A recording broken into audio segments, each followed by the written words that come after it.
David Muir, ABC's World News Tonight, America's most watched newscast. Now streaming same day with all the breaking news of the day on Disney Plus. Most watched, most trusted. Now on Disney Plus every night. Tonight, breaking news. President Trump fires Attorney General Pam Bondi. It's the second major cabinet shakeup in just weeks. The two spotted together 24 hours ago. What sources say was behind Bondi's ousting, failed political prosecutions, and the Jeffrey Epstein files. Tonight, who will replace her at the Justice Department? Pierre Thomas is standing by. Booster ignition and liftoff. Breaking news in the historic mission to the moon, the critical next step for the Artemis II astronauts blasting toward the moon. Gio Benitez with late reporting. Tonight, oil prices are surging after President Trump's first primetime speech to the nation on the war in Iran. The president vowing to escalate the attacks, posting video of the bombing on the tallest bridge in the Middle East. Trump warning Iran to make a deal before it's too late. Iran firing back at Israel and the Gulf states, and the critical Strait of Hormuz essentially shut down. So how much higher could energy prices go? Rachel Scott reports from the White House. Just in tonight, the Army's top officer forced to step down. We'll go live to Martha Raddatz. The dramatic new body camera video of the arrest of Tiger Woods, accused of DUI. The moment officers realized it was the golfing great who'd rolled over his Range Rover and taking a field sobriety test. So at this time, you're under arrest for DUI. Yes, sir. The stunning testimony from the doctor accused of trying to kill his wife on a hiking trail in Hawaii, the intense scrutiny by prosecutors. The dangerous back-to-back storms, tornadoes, destructive winds, and ice just as millions travel for the holidays. The chilling new video just coming in, a suspect shoving a man in front of a moving train. And a new development late today, a judge throws out most of actress Blake Lively's claims against Justin Baldoni. And America Strong tonight, the 8-year-old whose stuffed creation is now part of America's mission to the moon. From ABC News World Headquarters in New York, this is World News Tonight with David Muir. Good evening, everyone. Thanks so much for joining us. I'm Lindsay Davis in for David. A short time ago, a critical next step in the historic Artemis II moon mission. 24 hours after lifting off, the 4 astronauts on board triggered an engine that set them on a course to the moon. More on this in a moment. But we do begin with that breaking news. President Trump's firing of Attorney General Pam Bondi, his second cabinet shakeup in a month. Bondi is a longtime Trump loyalist who helped defend him in his first impeachment trial. Just yesterday, she was seen accompanying him to the Supreme Court for arguments on ending birthright citizenship. But the president was reported to have grown impatient with Bondi's lack of success in prosecuting his enemies and her PR blunders on the Epstein case, including a combative hearing on Capitol Hill. But Pam Bondi does leave the Department of Justice more firmly under his control. ABC's Chief Justice correspondent Pierre Thomas leads us off tonight. Despite being perhaps the most loyal attorney general in recent history, Pam Bondi is out. President Trump, the greatest president in American history. President Trump is the most transparent president in American history. Today, President Trump posting on social media that Bondi, whom he called a friend and an American patriot, will be transitioning to a much-needed and important new job in the private sector. Bondi and Trump seen as recently as yesterday outside the Supreme Court. But sources telling ABC News Trump had been frustrated for months about Bondi's inability to bring successful prosecutions against some of his enemies like former FBI Director James Comey and New York Attorney General Letitia James. We have to act fast. If they're not guilty, that's fine. If they are guilty or if they should be charged, they should be charged. And he was not happy with the way Bondi and DOJ handled the Jeffrey Epstein files, at times frustrated over repeated questions about the case. Are you still talking about Jeffrey Epstein? This guy's been talked about for years. Are people still talking about this guy, this creep? That is unbelievable. Bondi had gone to the White House promising transparency, but handing out mostly old Epstein files, leaving many of Trump's MAGA supporters underwhelmed. And there was this moment on Fox News. The DOJ may be releasing the list of Jeffrey Epstein's clients? Will that really happen?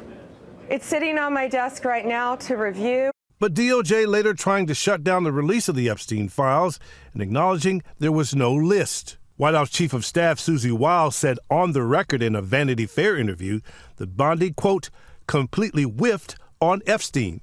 Democrats celebrating her departure, with Senate Minority Leader Chuck Schumer saying good riddance, claiming that DOJ had been turned into a political weapon. But Republican Charles Grassley, chairman of the Senate Judiciary Committee, thanking Bondi for her work and touting that she had helped bring violent crime down to historic lows. Bondi becomes the second major cabinet official to lose her job in less than a month after Homeland Security Secretary Kristi Noem was removed from her post. The AG is being replaced by Deputy Attorney General Todd Blanche, a respected attorney, but also a former defense counsel for President Trump. Just days ago, Blanche touting DOJ's removal of agents and prosecutors who worked on criminal cases involving Trump. There is not a single man or woman at the Department of Justice who had anything to do with those prosecutions.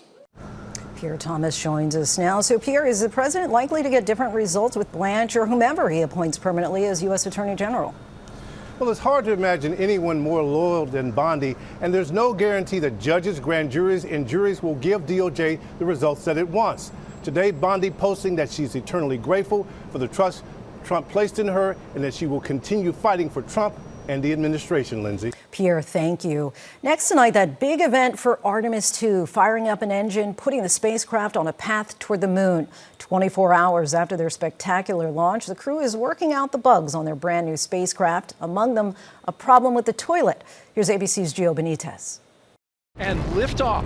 Tonight, after that picture-perfect liftoff and a full day orbiting Earth, welcome on board the Integrity spacecraft. The crew of Integrity taking the next critical step on their mission to the moon. We have the start of the translunar injection burn that will send the crew around the moon, the first humans to do so in over 50 years. Starting what's called the translunar injection burn, or TLI, firing up the final engine that will push the crew out of Earth's orbit and on a 4-day trip to the moon. Getting ready for rendezvous and proxops demonstration. Overnight, teams testing everything on board the 330-square-foot spacecraft. Pilot Victor Glover steering the Integrity, getting a feel of what it would be like to dock with a spacecraft on future missions. Here comes 2 left, 1, 2, left.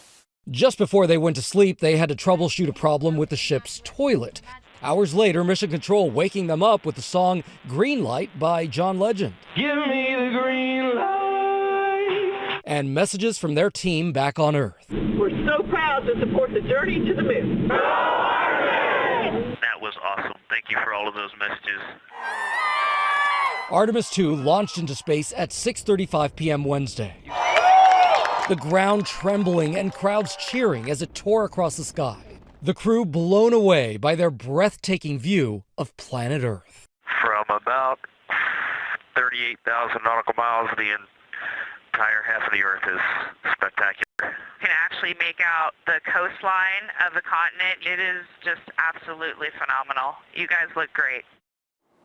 And Lindsay, if everything goes as planned, those Artemis astronauts will reach the moon by Monday. Lindsay? Super exciting, Gio. Thank you. Next tonight, oil prices soaring after President Trump's first primetime speech about the war in Iran. The president telling Americans the war is already a success while urging Iran to make a deal or be bombed back to the Stone Ages. Hours later, the U.S. and Israel destroyed a bridge near Tehran, a key piece of Iran's infrastructure, while here at home, concern over the economic fallout grows. Here's ABC's Rachel Scott. Tonight, oil prices soaring just hours after President Trump threatened to step up attacks on Iran. The U.S. and Israel carrying out an airstrike near Tehran on the tallest bridge in the Middle East. In this video circulating online, people seen standing nearby seconds before an explosion. President Trump warning much more to follow, saying it is time for Iran to make a deal before it is too late and there is nothing left. We're going to hit them extremely hard over the next 2 to 3 weeks.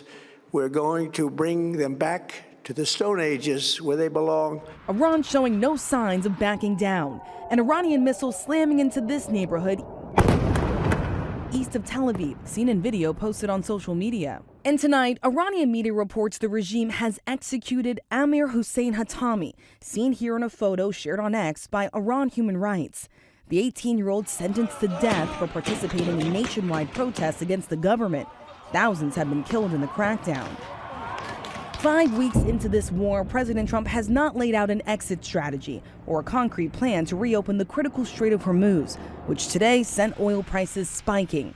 The price for a gallon of gas here at home now tops $4 a gallon and could reach $4.45 in the next 2 weeks. Diesel could reach a record $6 a gallon.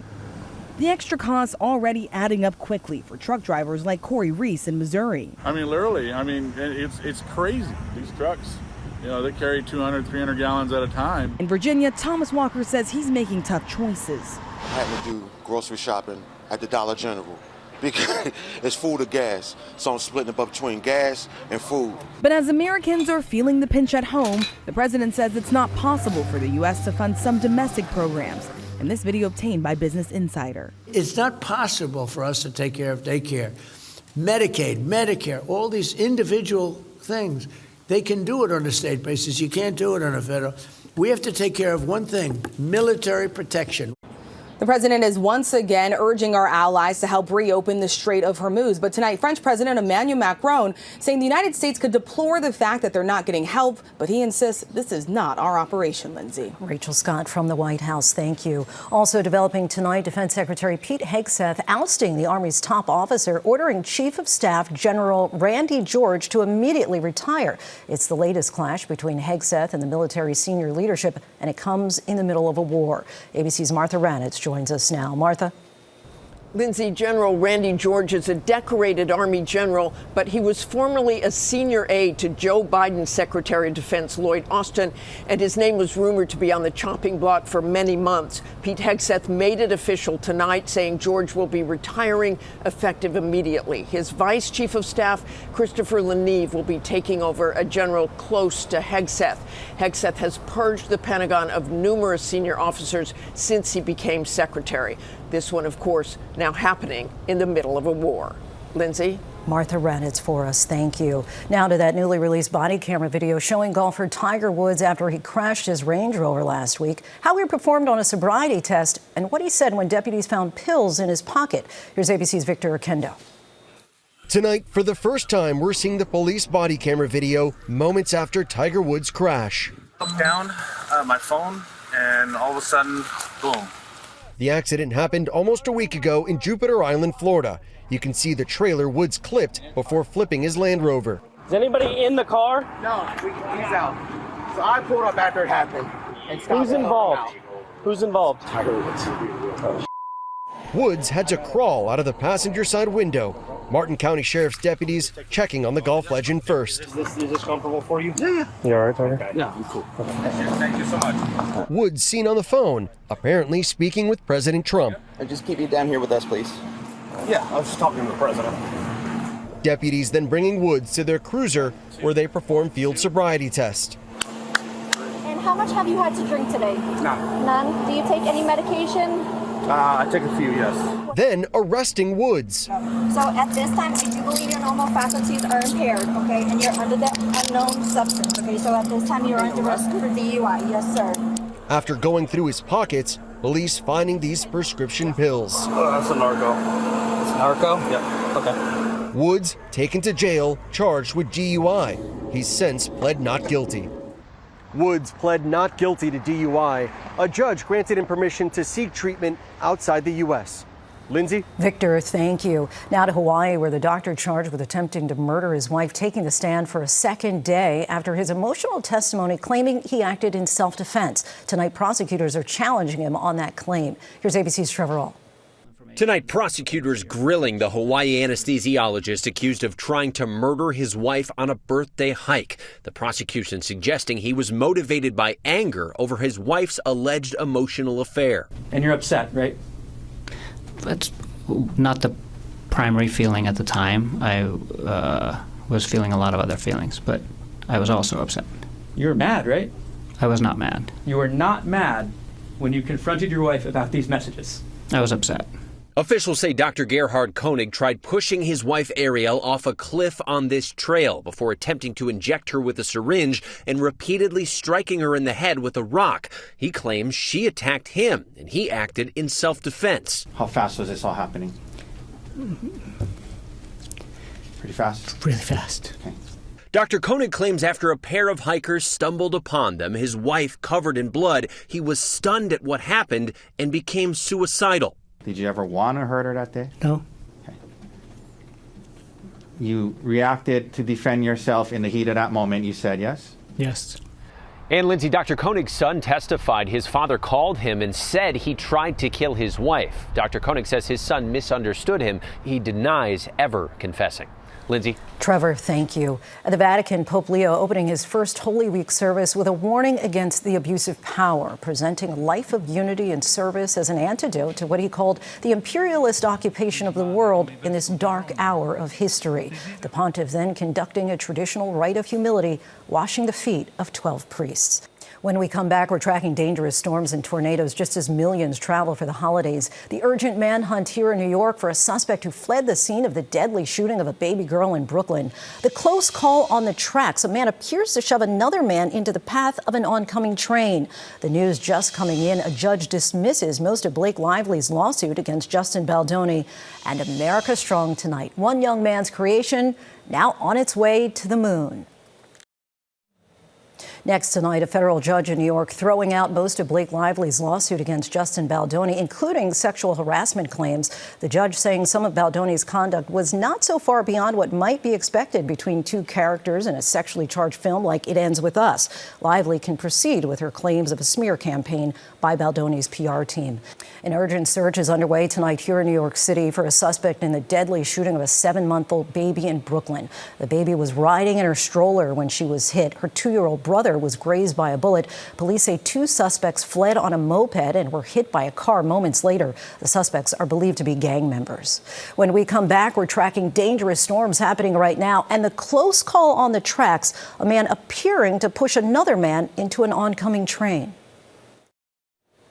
To the index, a harrowing scene on a train platform in Seattle. A man appears to shove another man right into the path of a train. The man was able to stay on his feet and was not hurt. The suspect was arrested and charged with attempted murder. The dangerous tornado threat for several states tonight, part of the same system that spawned this massive supercell in North Texas 24 hours ago. The sweeping storm system now bringing snow, ice, and severe weather to the upper Midwest. A tornado watch is in effect through tonight. When we come back, the proud 8-year-old who's watching his creation head to the moon. Finally tonight, America strong. An 8-year-old dreamer, eyes turned skyward, watching imagination become ignition as Artemis rises to the heavens with his creation on board. Tonight, with the historic moon mission now underway, take a close look inside the Orion crew capsule. The smiling plushy toy right there in the middle was the smart and out-of-this-world idea of an 8-year-old from Mountain View, California. There is their zero-G indicator. A tradition now for decades of missions for astronauts to bring toys into space, calling them zero-gravity indicators, or ZGIs. Artemis II mission specialist Christina Cook. It's not a scientific instrument, but it does tell everybody who's watching, where everything else might be strapped in, we really are in space. NASA put out a call for ideas. What toys should the Artemis astronauts fly up with? Thousands sent in their designs. Commander Reed Weissman announcing the winner. We are holding our zero-G indicator Rise. The team proudly holding it. Our buddy here named Rise was submitted by 2nd grader Lucas Yee from California. Yeah, Lucas. Thank you, Lucas. 8-year-old Lucas Yee, the winner. Hello, my name is Lucas. Designing the toy he calls Rise, based off that famous 1968 photo of the Earth from the Apollo 8 mission. The cap is representing Earth and Earthrise. The visor is representing the 2 past and future moon missions.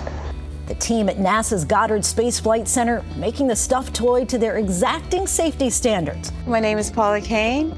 Paula, a thermal blanket technician, sewing it up. This is the Rise ZGI doll. All I have left to do is to close the opening here and hand sew the hat on, make sure its stuffing is stuffed in there. NASA inviting Lucas and his family to watch the launch. The crowd and Lucas cheering, as tonight we all applaud Lucas and his big idea on its way to the moon.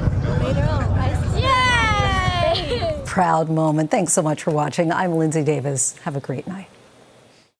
David Muir, the most trusted anchor in America, the most watched anchor in America. Thank you for making World News Tonight with David Muir the #1 newscast in America.